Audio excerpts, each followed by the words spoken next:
You're on a path in the woods, and at the end of that path is a cabin. And in the basement of that cabin is a princess. You're here to slay her. If you don't, it will be the end of the world.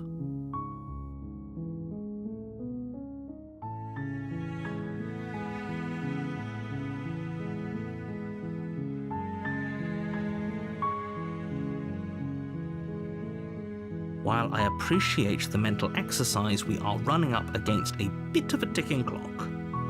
Nevertheless, let me assure you, the princess is locked up because she's dangerous. She is not dangerous because she's locked up. And before you decide to waste even more of our time by asking how I know that, let me suggest a more pragmatic lens through which to view this situation. Causality doesn't matter here, because the end result is the same no matter what led us up to this point. If the princess leaves the cabin, the world will end, and there is no changing that. It's no use arguing semantics over a metaphorical chicken or egg, because the egg is hatched and it's about to ruin everything. Unless, of course, you do your job and slay her.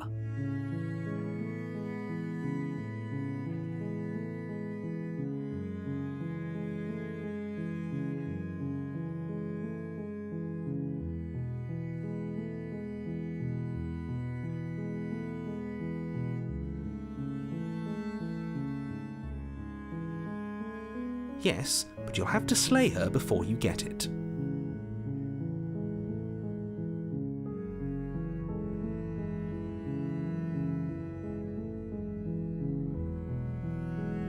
It's a secret, but I think you'll like it.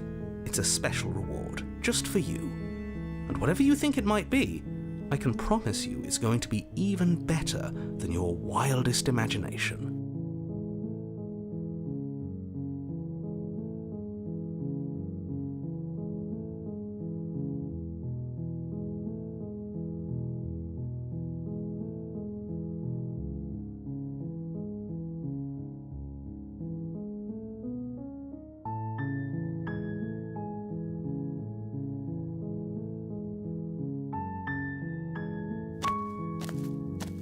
You make your way up the short path to the cabin. You'll find the princess within. A warning before you go any further. She will lie, she will cheat, and she will do everything in her power to stop you from slaying her. Don't believe a word she says.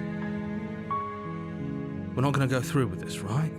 She's a princess. We're supposed to save princesses, not slay them. Ignore him. He doesn't know what he's talking about.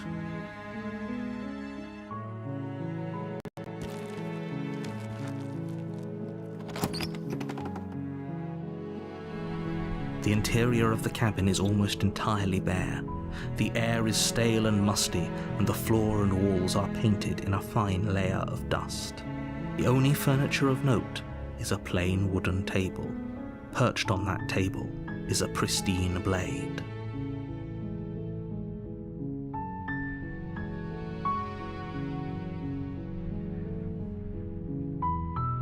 The blade is your implement.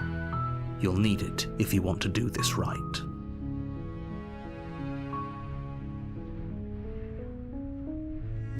You take the blade from the table. It'd be rather difficult to slay the princess and save the world without it.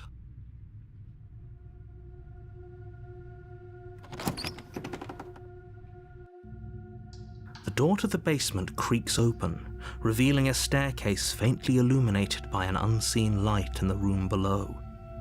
This is an oppressive place. The air feels heavy and damp, a hint of rot filtering from the ancient wood. If the princess really lives here, slaying her is probably doing her a favor. Her voice carries up the stairs. Who's there? She sounds dangerous. It's almost as if she's the one in charge down here.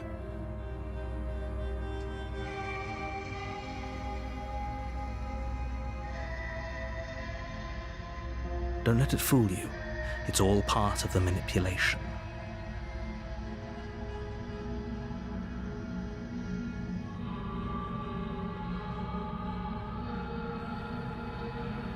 Don't be a stranger. It's been so long since I've had any visitors. Come on down.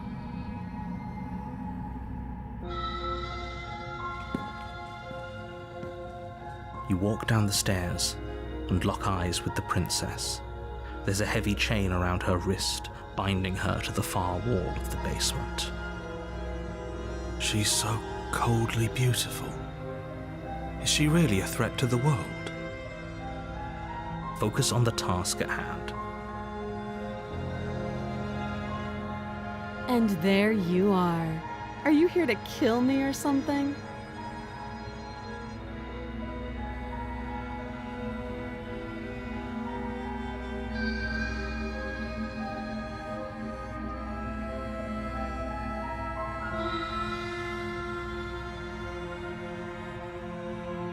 How about you drop the knife and the two of us just talk? Look how reasonable she's being. We should just drop the blade and talk things out. Don't you dare. It's fine. We can decide what we want to do after we talk to her.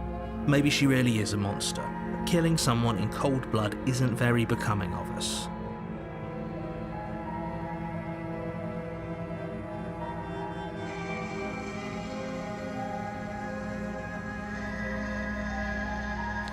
You ignore the trembling in your hands and tighten your grip on the blade.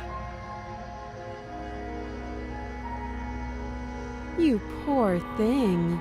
Your hands are shaking. Are you scared of me? Because you should be. You step forward, your grip on the blade tightening as you steel your resolve. I'm probably chained up in this basement for a reason, right? And if that knife is the only weapon you have, you'll have to get close enough to use it. So, you should just drop it. Best not to risk finding out what I can do.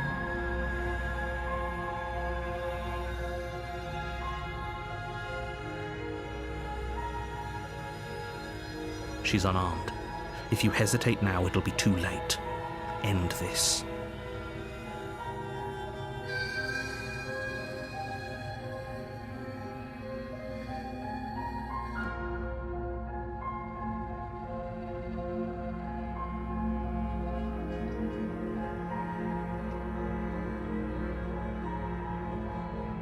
You go into this expecting to die, you're going to die. Hesitating? Why don't you drop the knife and the two of us can be civilized with each other?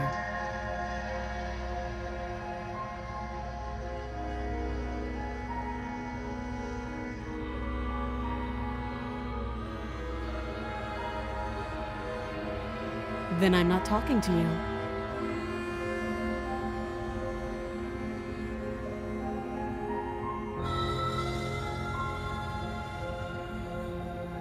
You stare at the princess, squinting. She squints back. The two of you are going to do this forever, aren't you?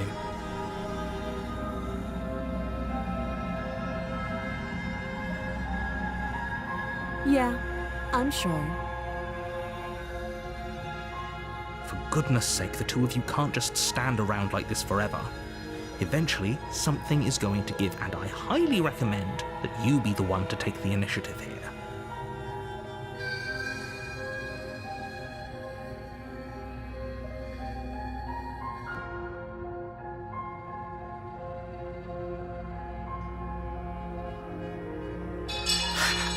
The blade tumbles out of your trembling hands and drops to the floor with an unceremonious clang.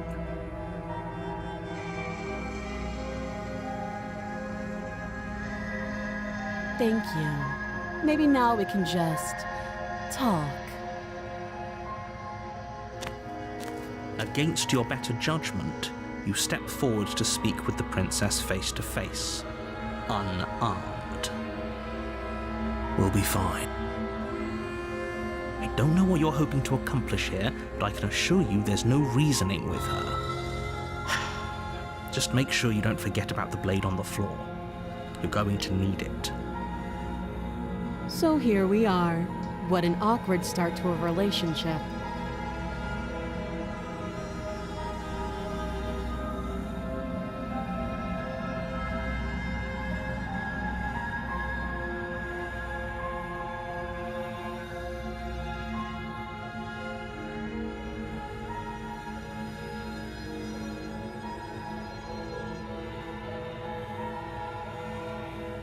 Don't just tell her that. That's cute. Do you believe that? Do you think I'm some sort of monster? If I'm supposed to be capable of ending the world, then how did I wind up here, chained to a wall? Have they told you why I'm allegedly so dangerous?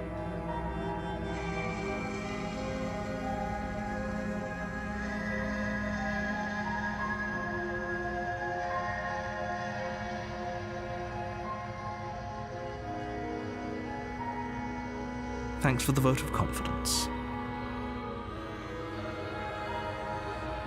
What if they're bad reasons, though? If they had good reasons for thinking I was dangerous, wouldn't they have shared them with you? I don't want to hurt anyone. I just want to leave. At the end of the day, whatever the two of us have going on down here is about trust.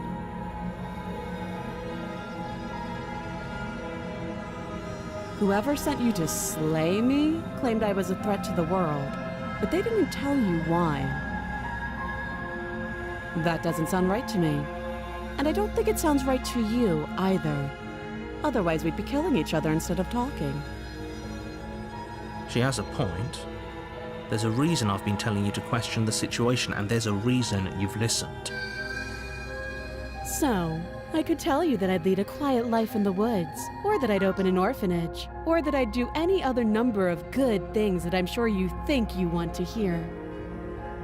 But you don't really know me, do you? What can my word possibly be worth in a situation like this? She's right about one thing. Her word isn't worth anything. Like I said, it's all about trust. Blind trust.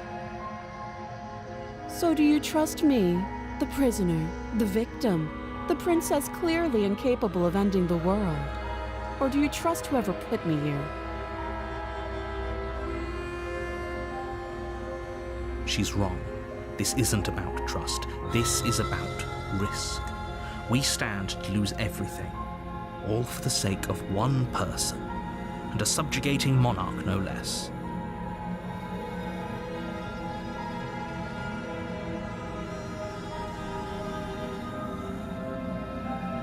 She hesitates before answering. You can address me as Your Royal Highness, or Her Majesty. Any honorific should do, really. Again, she offers no specifics. No matter how hard you try, you'll never get a straight answer out of her.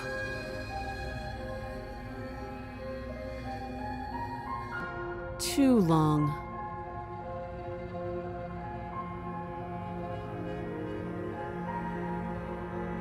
Oh, have you decided what to do with me?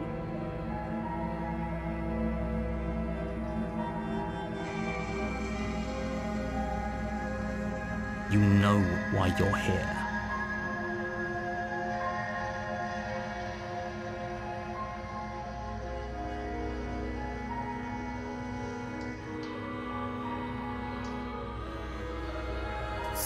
You charge the princess, blade trembling in your hand, but you've already lost the battle.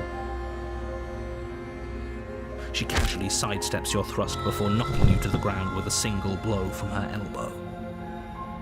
We shouldn't have hesitated. But she doesn't stop there. She kicks you a few times for good measure, the pointed tip of her shoes feeling like a pickaxe against your fracturing bones, making sure you stay down. As you lie, crushed and broken on the basement floor, the princess kneels on your throat, with the kind of weight you didn't think her slight frame could possibly possess. As you gasp for air, she eyes you with an intense curiosity.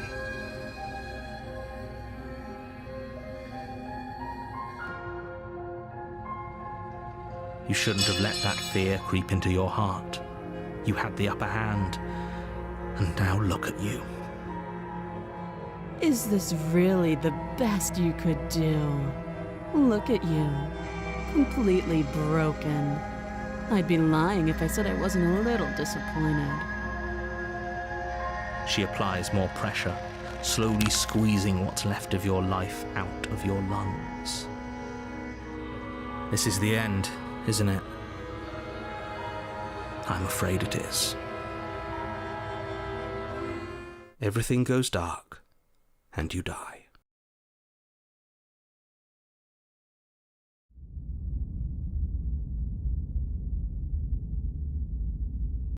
A path in the woods, and at the end of that path is a cabin, and in the basement of that cabin is a princess. You're here to slay her. If you don't, it will be the end of the world.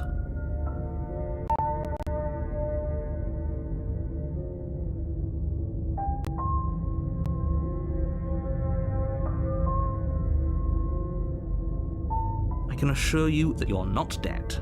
And to answer your second question, you're here to slay the princess. I literally told you that a second ago. If he doesn't remember what happened, then maybe it's best to keep it that way. You know I can hear you, right? It's going to be a lot harder than you think to keep secrets from me. What does it matter what he knows? There's nothing we can do to stop her. She's just going to kill us again. She is not going to kill you unless you let her.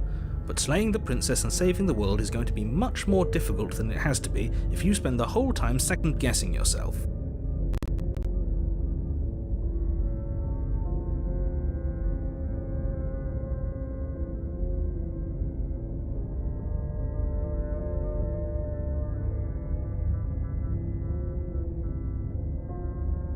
Those are two very different questions, but fine, I'll indulge you if that's what it takes to get you moving.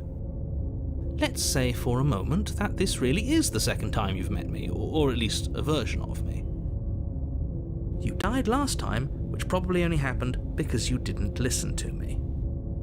Of course we died. We couldn't land a single blow on her, and she broke every bone in our body before she decided to let us die. What were we supposed to do to stop her then? What are we supposed to do to stop her now? It's pointless. She's just a princess. Slaying her shouldn't have been difficult, but congratulations. You've been given another chance to actually do this right. And I believe your other question was something along the lines of, oh, what's the point of doing anything? If you're asking that, it sounds to me like you're making the rather dangerous assumption that your actions last time around didn't have any consequences.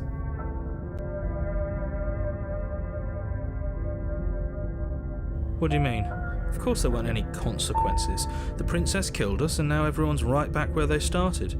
That sounds pretty consequence-free to me.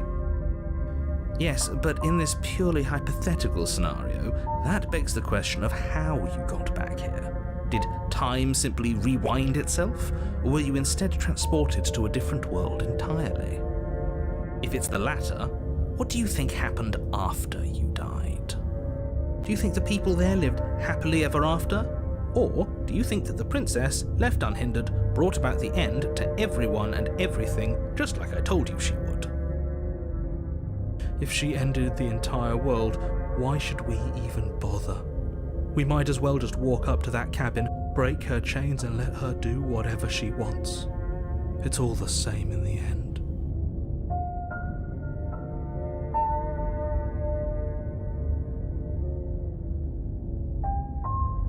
Just because she's capable of ending the world doesn't mean you're not capable of slaying her. Both of those things can be true at the same time. So chin up. I believe in you.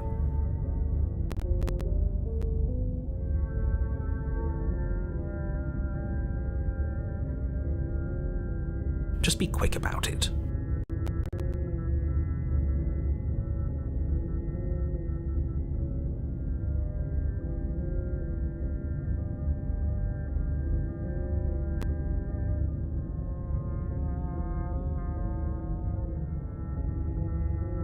She just can.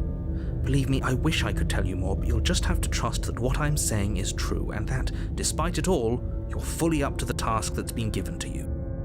We're not. We might as well just pledge ourselves to her and stop pretending that we're capable of doing anything in this situation. She probably doesn't even need to try to overpower us. Can we tone down the pessimism just a smidge? I'm not being a pessimist. I'm just being realistic. You're being annoying. Just ignore their bickering, and whatever you do, don't pledge yourself to her. I cannot stress enough how absolutely catastrophic that would be for everyone, yourself included.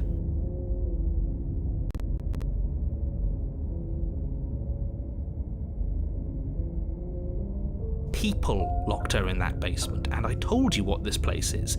It's a path in the woods. Don't overcomplicate things.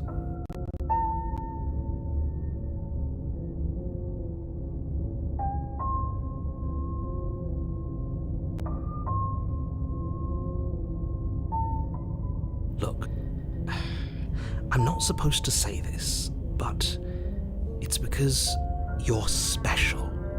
You're the only person capable of doing this. Call it a prophecy, if that helps, but it's just the way things are. Oh, I didn't know we were special. Of course you're special. Why else would you be here? Who cares if you think we're special?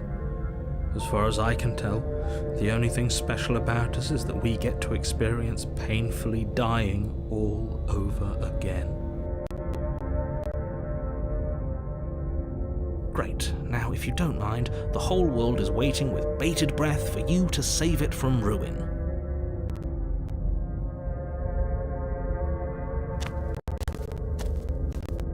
A warning before you go any further.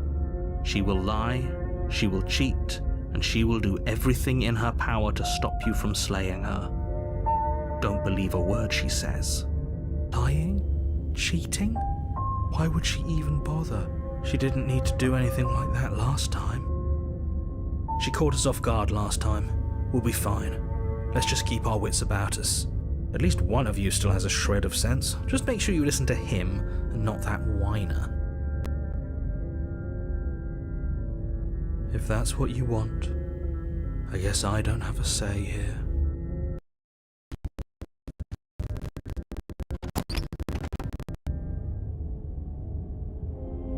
The interior of the cabin is larger and more grandiose than its humble exterior would suggest. The only furniture of note is a massive marble altar with a pristine blade perched on its edge. The blade is your implement. You'll need it if you want to do this right. Why do we feel so small? We don't feel small. We are small.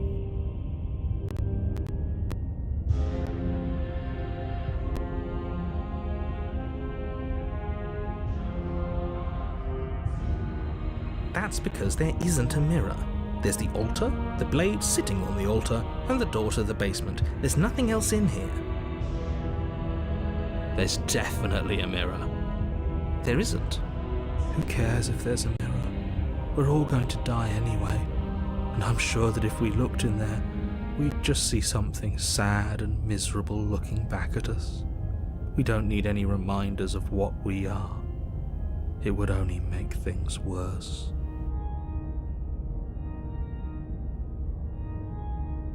For the last time, you're not going to die unless you let it happen. And luckily for you, there isn't a mirror, so no one needs to worry about confronting a grisly visage any time in the near future. Though, for what it's worth, if there were a mirror, I'm sure that you wouldn't find anything sad or miserable in it looking back at you. You probably look perfectly normal.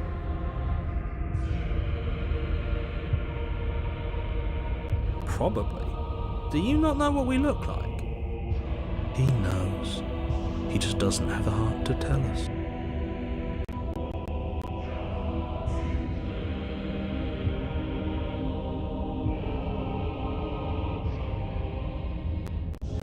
You walk up to the wall next to the basement door. It's a wall. There isn't much to see here. This really isn't funny. You reach forward and rub your hand against the cabin wall. I hope you know how ridiculous you look right now. We should count ourselves lucky. Some things are better left unseen.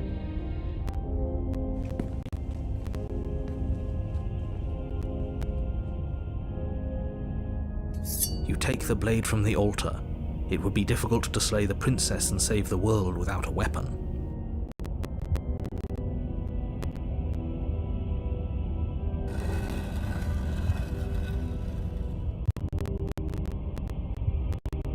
The door to the basement creaks open, revealing a spiral staircase. Its steps almost as deep as you are tall. The smell of incense drifts up from below. For a moment, you almost feel at ease. This is actually kind of nice. It's still a stone basement. If the princess lives here, slaying her is probably doing her a favor. Her booming voice rolls up the stairs. Is that a guest I hear? Don't linger on the stairs. Come down and witness me.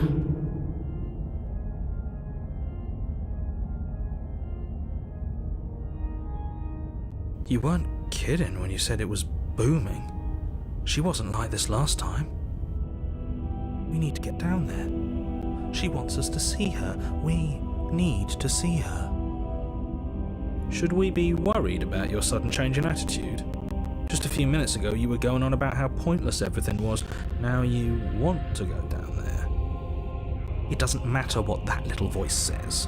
He's not the one making the decisions. Though if his ramblings get you to the princess, they get you to the princess.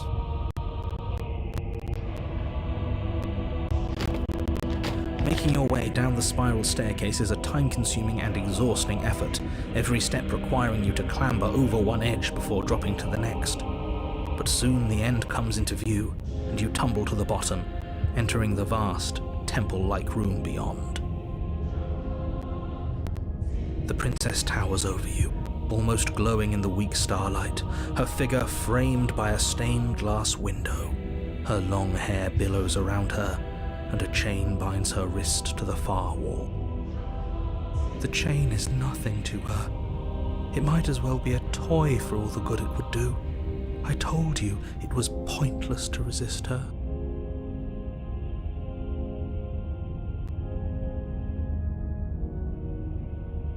The little bird has returned to me. I wonder what he wants.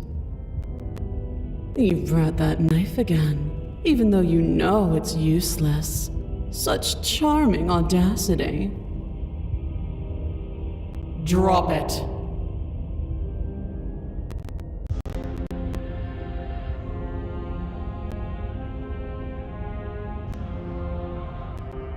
As if on command, the blade slips from your grasp.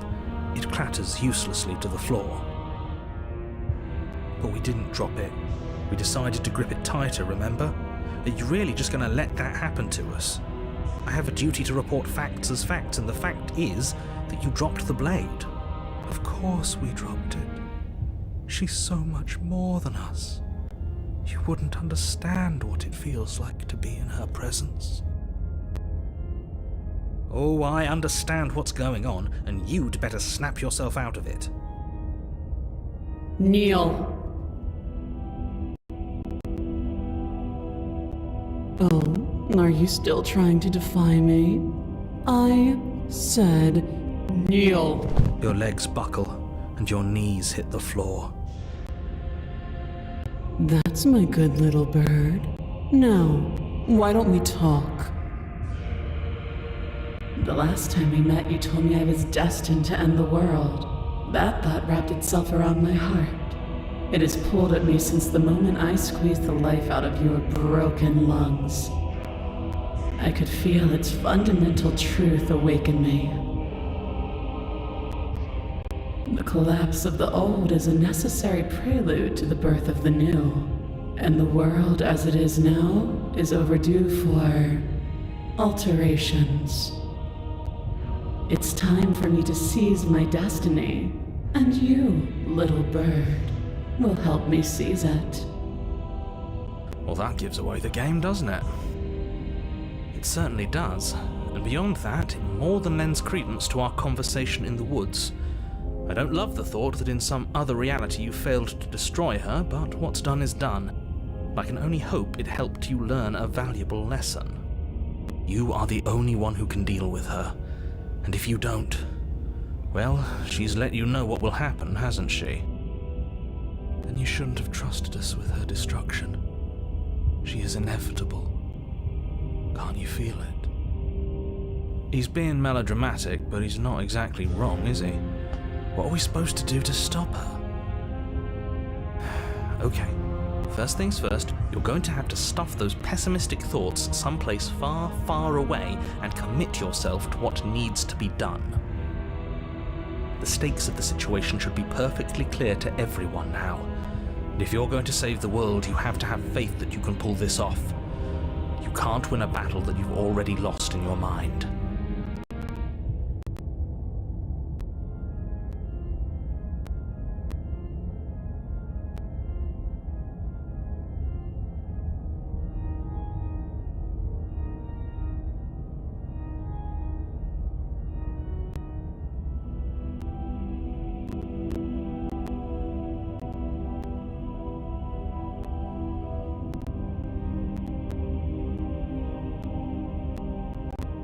All you have to do is break these chains and set me free.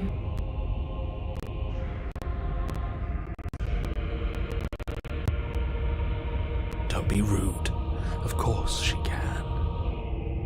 It's not rude to question someone who's apparently trying to end the world. That's exactly why it's rude. We should know our place. I can. Easily. But that isn't what I want to do. The story of a terrible and bountiful god unbounded of her own will is no story at all. It's not worthy of everything I am or everything I'm bound to become. It isn't even worthy of what I was. The destruction in Genesis that's to follow in my wake is deserving of a song that can echo for eternity. The song of you, being so struck by my glory, so overwhelmed by what I am, that you feel you must deliver me into the world. And from your act of utter devotion and submission springs a new dawn, a better dawn. Submit now, submit later. It makes no difference. Because in the end, no matter how vainly you struggle against me, my will triumphs over yours.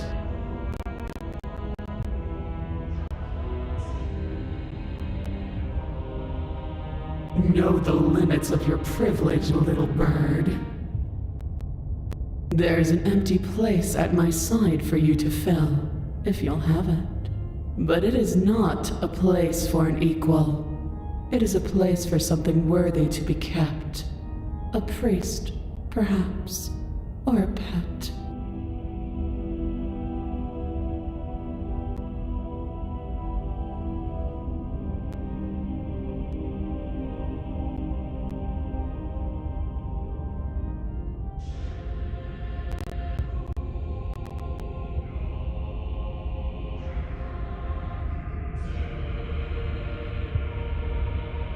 This isn't about desire.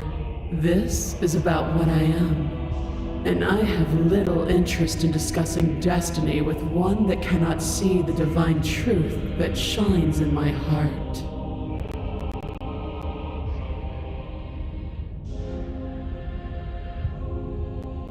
I say, perhaps you need another lesson in submitting to your betters. Pick up that needle. Do it. It's what she wants. No objections here. Don't know what she's planning, and I don't like that we don't know what she's planning, but we might as well pick up the blade. As your eye falls on the blade, you feel a weight. Some divine hand that sits unperceived by your senses, but that manages to push you towards its desires like an unseen puppeteer.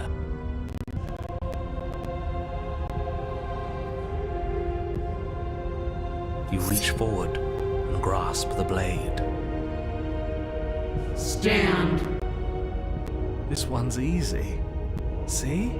This isn't so bad. Okay, yeah. We can do that. We were probably going to stand anyway.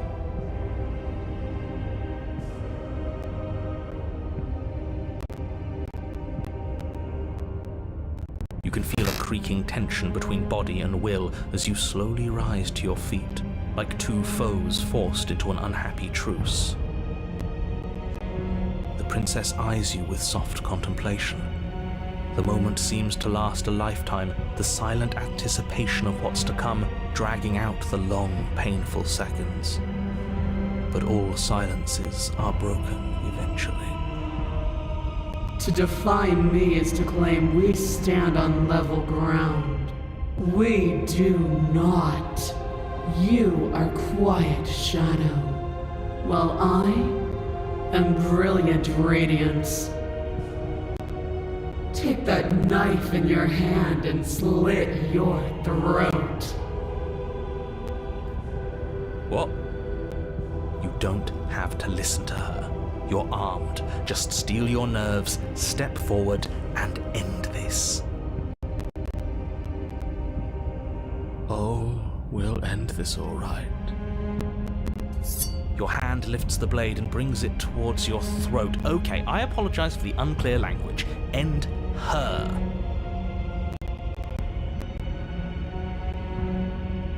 Your body is sluggish and unresponsive, actively fighting against you, but you do your best to stagger forward. One step at a time, you move towards the princess. Slitting your throat would have been a mercy, but it seems you're in need of a harsher lesson. Plunge that knife into your lungs. I'm sorry. Don't. As you take another step forward, the blade digs into your ribs, slicing through flesh with ease. It somehow feels like an entirely natural thing to do, while the simple act of walking has become an arduous impossibility. Then it slides back out, the wound burning as a small hiss of air escapes through the fresh orifice. Blood fills your lungs. Now, do it again.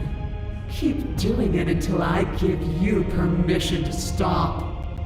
Those are just words. You don't have to listen to her. It's what she wants. You, heroic one, what are you doing? Don't just let this happen. Stop him from killing you. I'm on it. Your other hand locks around your wrist, struggling to keep it from perforating vital organs. But the blade still flails towards you, managing to slice bits of skin that plop to the floor to join the growing pile of blood and gore beneath you. Despite the pain, you manage to keep yourself in one piece, at least for now. What a pitiful display. A wounded little bird, thinking it can defy a god. It doesn't have to be like this. It doesn't have to hurt so much. You can choose a gentle end. You can choose to leave that punctured vessel for the next.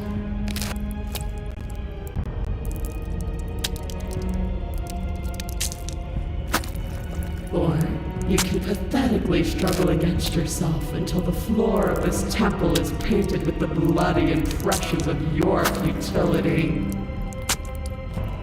You continue to approach the princess, even as the repeated gouges of your blade expose bone and muscle to the open air of the basement. You know, this would be a lot easier if you gave us a hand. My influence only goes so far, and I can only juggle so many things at once. The best I can do right now is to continue to drive you forward. Believe me, this whole ordeal would be so much easier if I didn't have to contend with free will. You're the one making things difficult. You're the one making us hurt. She doesn't want to hurt us. She's just doing what she has to. Stop. As you finish crossing the room, you fall to your knees at the princess's feet, your chest heaving as your blood pools in the crevices of the stone floor, the coppery taste coating your throat. The princess kneels down, lifting your chin with her finger as her face lowers to yours. Your devotion is misplaced. You've surrendered to delusion. But something about your defiant spirit speaks to me. You are different than you were before. Perhaps, if you've learned your lesson, I can spare you from the release of death. That's a little demeaning, isn't it? Yes, how thoughtful of her. It's a mercy. Take it. I think he's given up whatever say he had at the start of all this. At least one of them is sane. She's within striking distance, and she's only negotiating now because she knows you have what it takes to put an end to her. Seize the moment before it's too late.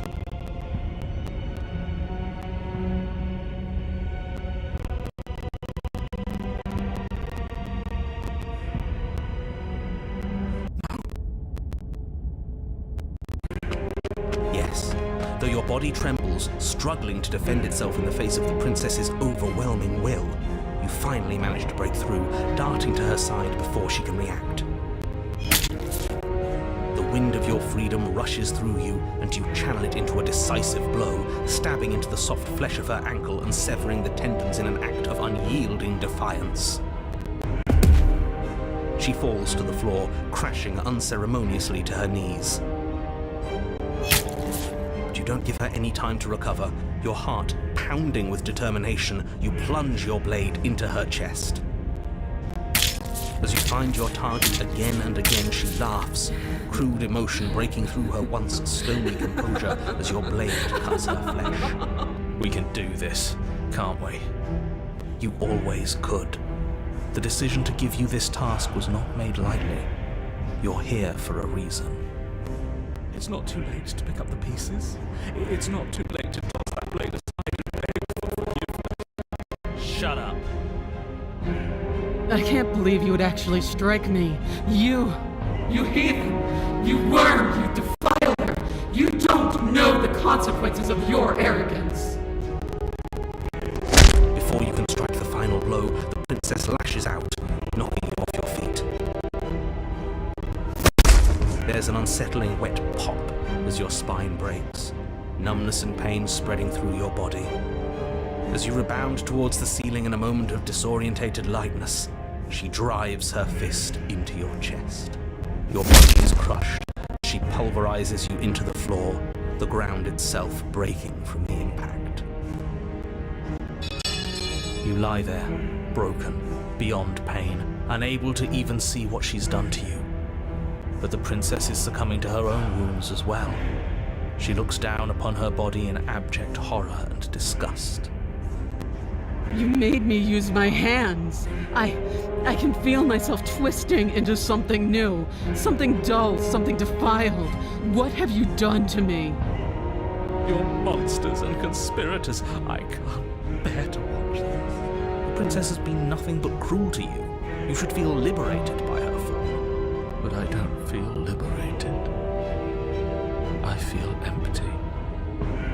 Aside from the pain, I feel fine. She collapses to the floor. Her glassy eyes watch, unblinking, yet somehow still full of anguish and fear, as the two of you perish together.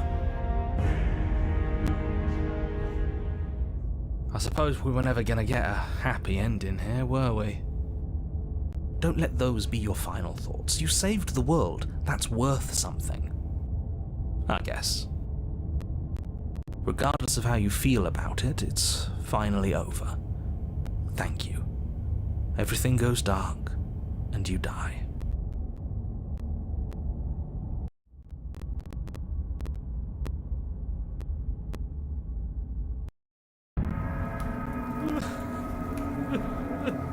on a path in the woods, and at the end of the path in the woods, and at the end of the path... Okay, what the hell is that?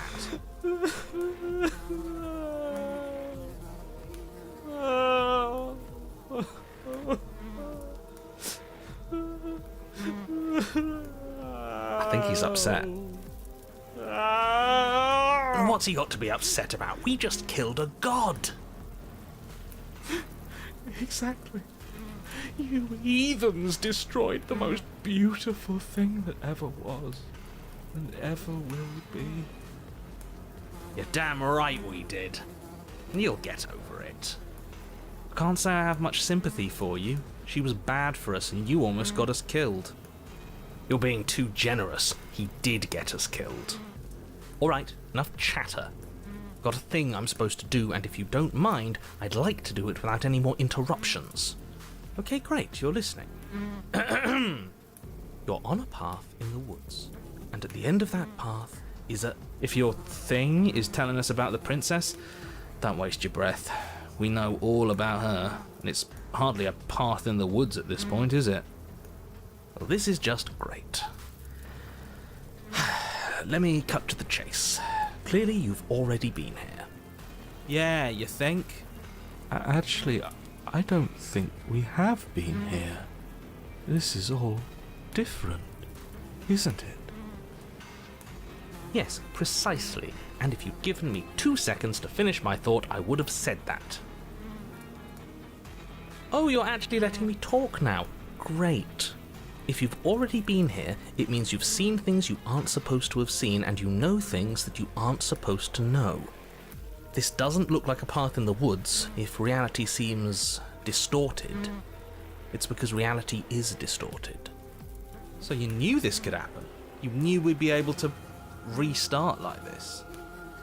Look, if the world around you is changing, especially all the way out here, then that means you're nearing the point of no return. Whatever happens next, that's it. There won't be any more do-overs, so you'd better take things seriously.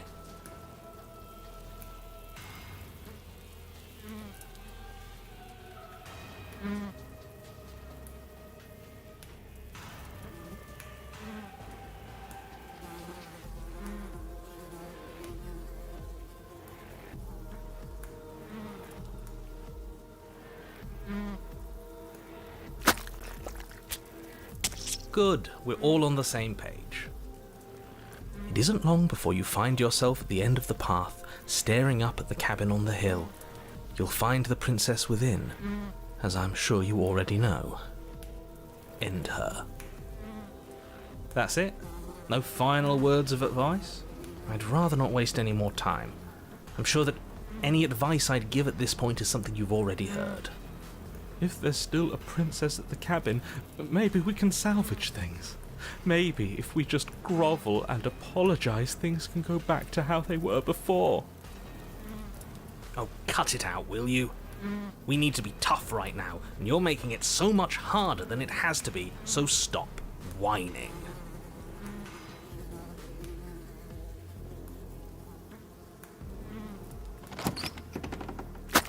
The interior of the cabin is a place that feels long forgotten. There was once an elegance to its construction, carved marble columns holding a high arched roof, vaulted windows letting in the weak starlight. But that is how it was.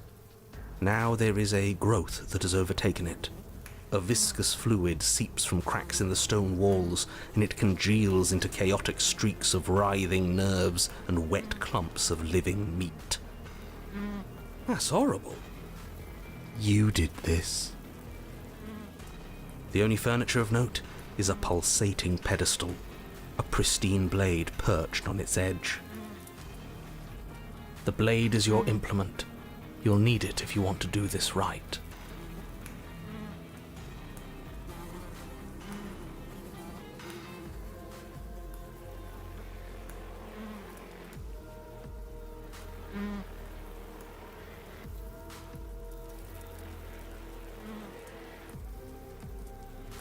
A mirror?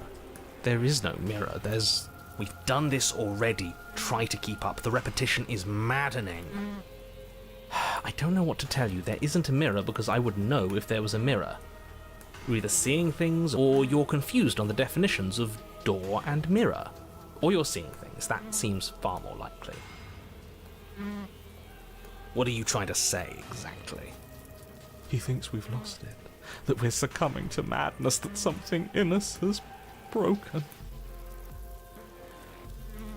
That's an unnecessarily melodramatic way to describe a hallucination, but sure. I'm not going to waste time arguing with any of you. It went away after we touched it last time. Let's just do it again. You take the blade from the pedestal. It would be difficult to slay the princess and save the world without a weapon. Good. Nothing feels better than gripping cold steel.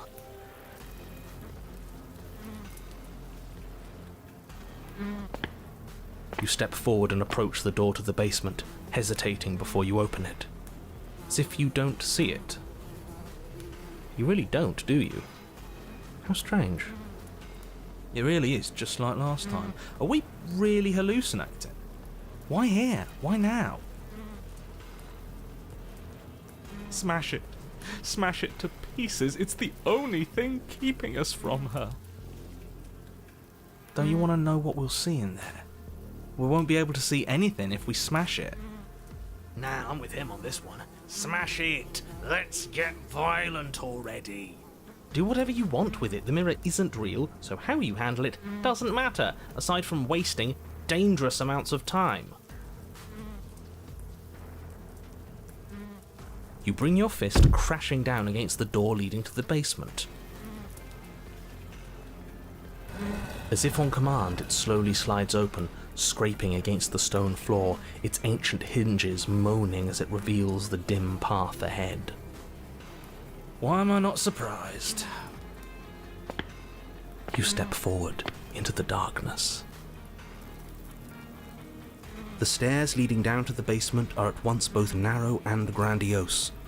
A high-vaulted ceiling stretches up into a gloom beyond your sight, while walls wet with tumorous growths press in uncomfortably at your sides. You feel both unprotected and trapped, at once exposed and claustrophobic. The air is thick, its odour an oppressive violence, the metallic scent of fresh blood twisting with the nauseating embers of charred remains. If the princess lives here, slaying her is probably doing her a favour. Her voice, a bellowing rage, roars up the stairs. Was severing the tendons of my ascension not enough for you? Was it not enough to rend my divine heart? Come, see the horrors you've wrought upon my flesh, and feel my hands set upon your throat. She's so angry with us. Why? Why did you desecrate her? Why couldn't I stop you? You've got to stop thinking about her like that. It isn't doing anyone any good. She's not some untouchable god. She's an abomination, and we're going to put an end to her once and for all. Whatever she is now is our fault.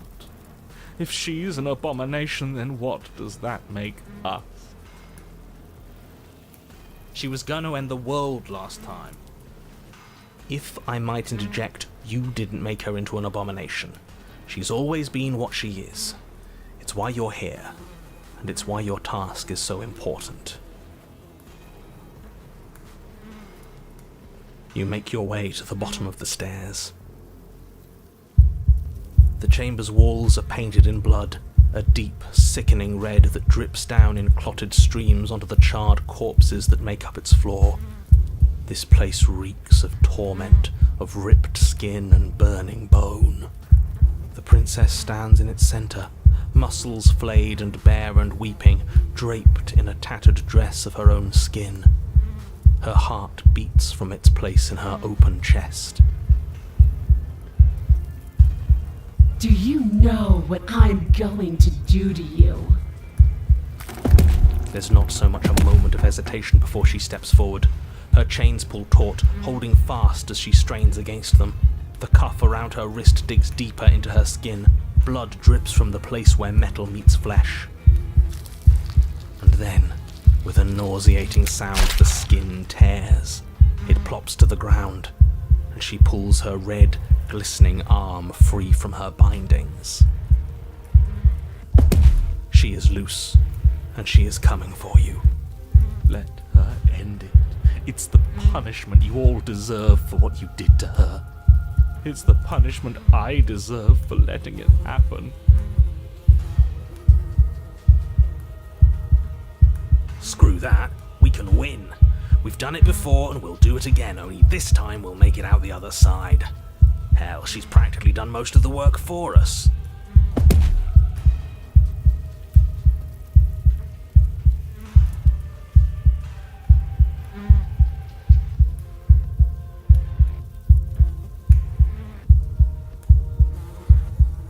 Words are not repentance. Apologies are paid for only in flesh and deed. And flesh works for me. She bounds across the room, her fists ready, her heart set upon your destruction. With a horrifying squelch, you are unwound. I hope you weren't planning on dying. We're going to make this last forever. Huh. I feel cold. I've never felt cold before.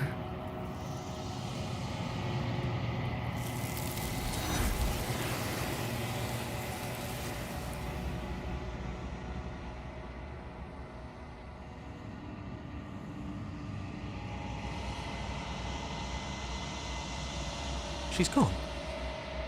Where did she go? Should we try and find her? And there's that mirror again. Why is it here? Why now?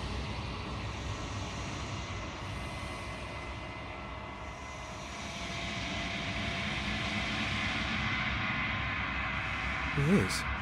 Does that mean the world ended? The world didn't end. We're still here. Come on. We just need to keep going. Figures the world would end and leave us with all this nothing.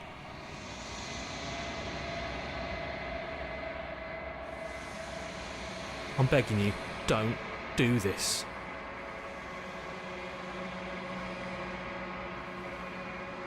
It's different now. It feels, I don't know, final. Screw the mirror. We just need to find the princess. I don't want to look at us.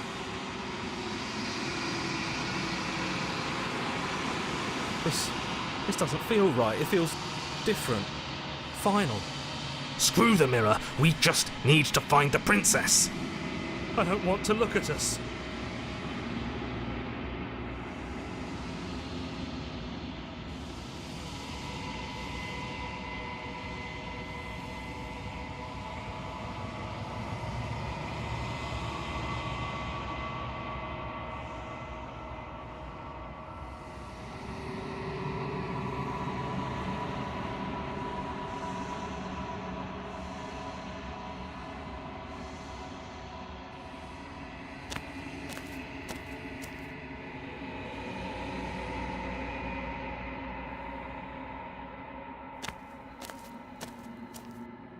Something finds me in the long quiet and brings me the gift of a fragile vessel.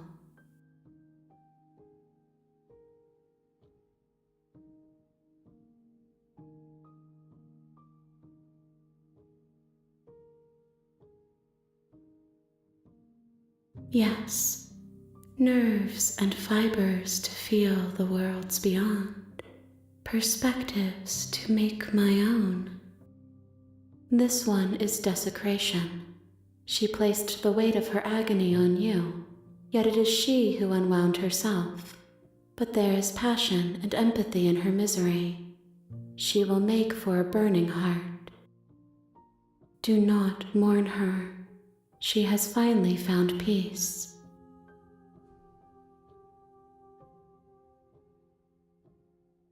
I am solitary lights in an empty city. What are you?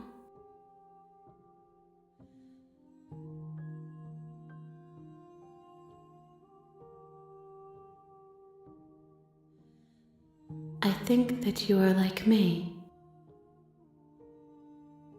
We are oceans, reduced to shallow creeks.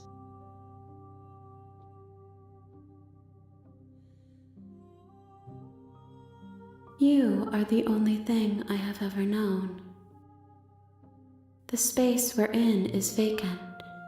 Nothing comes here but us.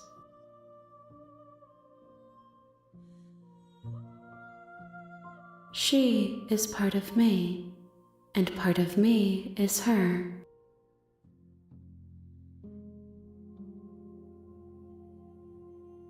You speak in circles. Does it matter where one thing begins and another ends?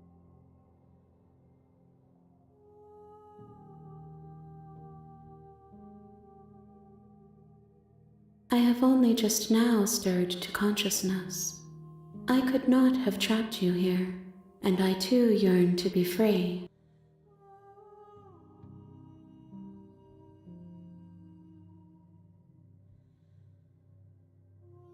Nothing, as we are, but I know that there are worlds beyond us, and that we are meant to reach them.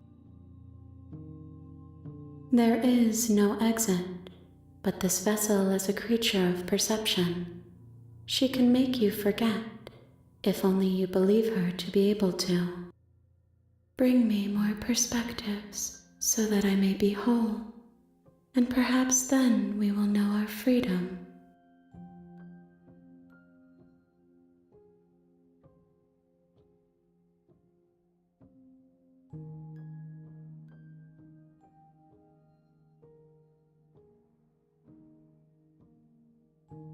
You ask of things that cannot be done.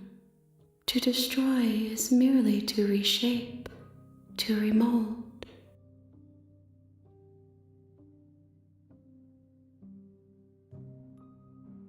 How can I know? I am flickers in something sprawling and unilluminated.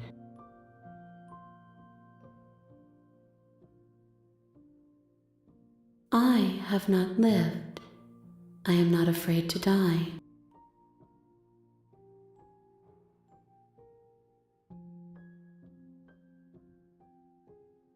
Everything, until we meet again.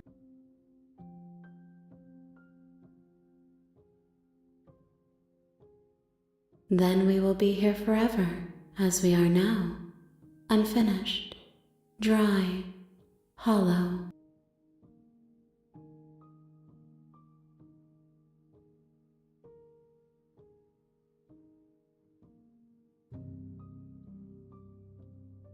If you need time, then I'll wait with you.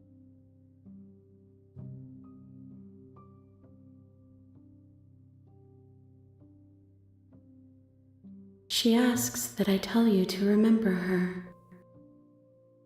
You won't.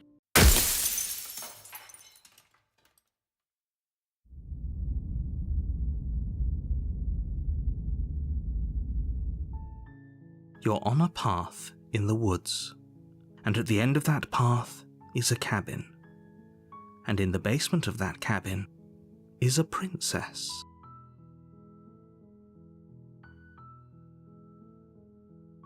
You're here to slay her. If you don't, it will be the end of the world.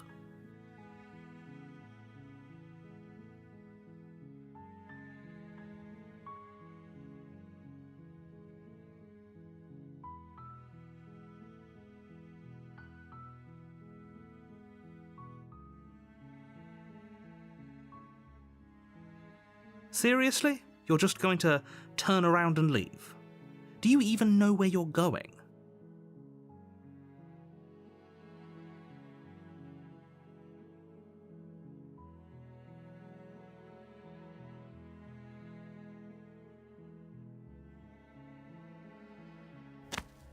Fine. I suppose you just quietly continue down the path away from the cabin. Good. What we're being asked to do here is wrong. Better to wash our hands of this whole situation than to take part in it. Ignore that annoying little voice, he doesn't know what he's talking about. That's strange. It looks like this path also leads to the cabin. How convenient. Everything's back on track again. Maybe the world can still be saved after all. You're really keen on wasting everyone's time, aren't you? It's remarkably selfish, if you ask me. I've already outlined the stakes of the situation. If you don't do your job, everyone dies. Like, dies. Forever.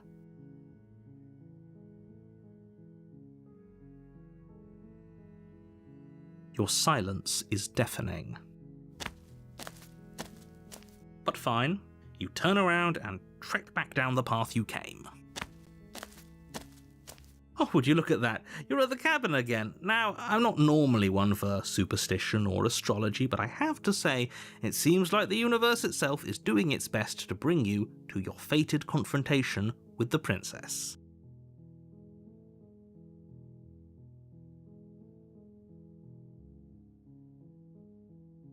There's always a choice. Let me tell you right now that you're making the wrong one for pretty much everyone who's ever lived, as well as for everyone who ever will. And here we go. As you trudge into the woods, something strange starts to happen. At first, it's little flickers out of the corner of your eyes. Glimpses of familiar wooden structures through the leaves. But as you focus on your surroundings, you start to realize that those flickers weren't just a trick of light. In every direction, there is a path and a cabin. And not just a cabin, the cabin. An infinite fractal of paths and cabins desperately trying to draw you back to where you need to be. Wait, what's going on? But you're too stubborn for that, aren't you? It doesn't matter how many paths or cabins appear around you, you're just going to do whatever you can to shirk your responsibility because you care more about irritating me than you do about the fate of the world. You've doomed us all, you know that, right? But of course you do, otherwise you wouldn't just wander off into the forest in search of certain death. You lose track of just how long you spend aimlessly tromping through the wilderness. But it's not like any of that time spent lost in the woods really matters, because it isn't long before the world ends and everyone dies.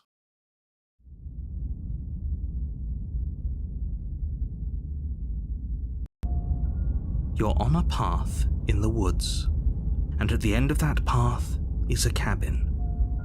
And in the basement of that cabin is a princess. You're here to slay her. If you don't, it will be the end of the world.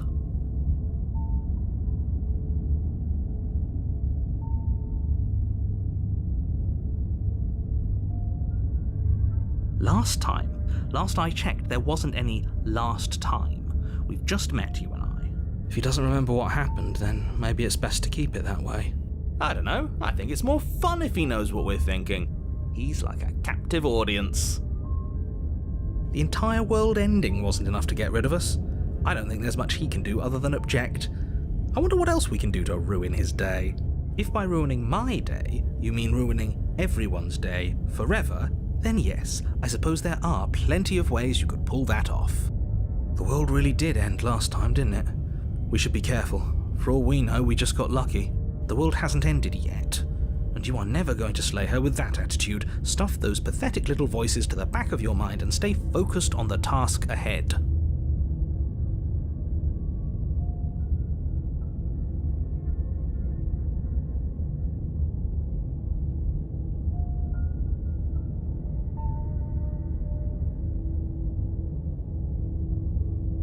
What are you talking about? I'm sure those walls have always been there. It makes sense if you think about it. If there weren't any walls in the woods, someone might have gotten lost. Or, heaven forbid, someone other than you might have stumbled onto the princess.